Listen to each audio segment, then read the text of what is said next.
Risk takers, dream chasers, job creators. Get up to 50 million Rand business finance with us, Business Partners Limited, the entrepreneur's financier. There's a big debate raging at the moment, to work from home or not to work from home. COVID-19 has changed the way people work and, of course, where they work. There are studies that show that employees are more productive when working remotely as opposed to working from the office. Unfortunately, remote working is a phenomenon that many businesses are struggling to adapt to.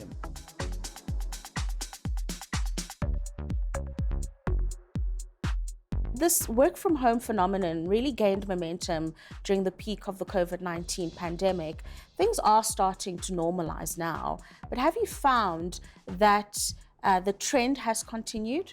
We have found that many employers in fact, have implemented a hybrid working model where they require employees to come into the office a certain number of days of the week, and then other days of the week they're not required to come into the office. There are certain employees who don't want to work in an office. The costs associated with working from home are significantly reduced.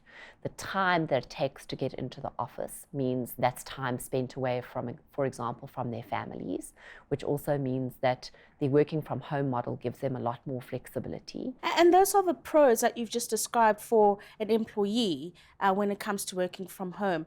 On the employer side, what are the pros for the employer, but also what are the cons? And maybe just break down in depth this hybrid model that's also being adopted now. The pros for employers would be if you have a situation where an employer says all employees are permitted to work from home 100% of the time, then they wouldn't need to have an office space, they wouldn't need to pay rent. One of the cons is that your corporate culture may suffer because you don't have your employees in the office. There's a lack of team building, there's a lack of collaboration, so it's necessary for them to be in the office and essentially learning by osmosis as well from their seniors during phone calls, during discussions with other colleagues, etc. Insofar as the hybrid working model is concerned, many employers have implemented a percentage of time that employees are required to be in the office and a percentage of time that they're permitted to work from home. There are some employers that believe that employees who work from home are not actually working and they're not productive and they're not efficient. And then, of course, there's research that suggests that, in fact, those that work from home are incredibly productive and incredibly efficient and actually to their detriment. In fact, what happens to a lot of employees who work from home is they can't separate between home and work. And so what they do is you find employees are working additional hours. What does the legal framework look like at the moment when it comes to the hybrid model or working exclusively from home for both the employer and the employee? The legislation has not changed at all. The ordinary hours of work model is applicable to all employees. And then, of course, you have the overtime model, which is applicable to those employees that earn less than approximately 18,500 Rand a month. The significant majority of people that work from home, that they can work from home, are generally those that earn above the threshold. Now, when you earn above the threshold, you're no longer entitled to receive overtime.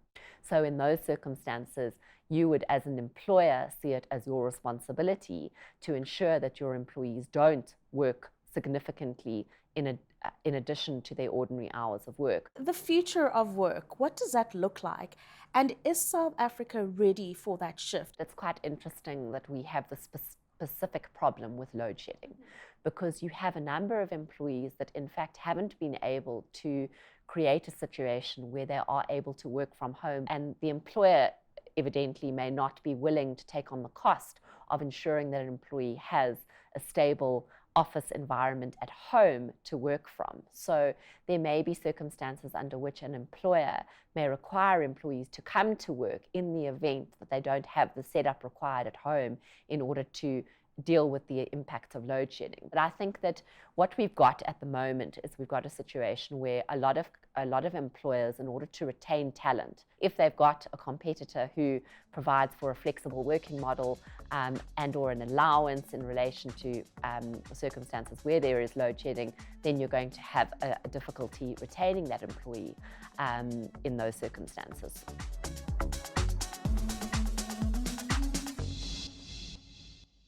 This episode of Future Fit was sponsored by Business Partners Limited, the entrepreneur's financier, proud supporters of SMEs for over 41 years.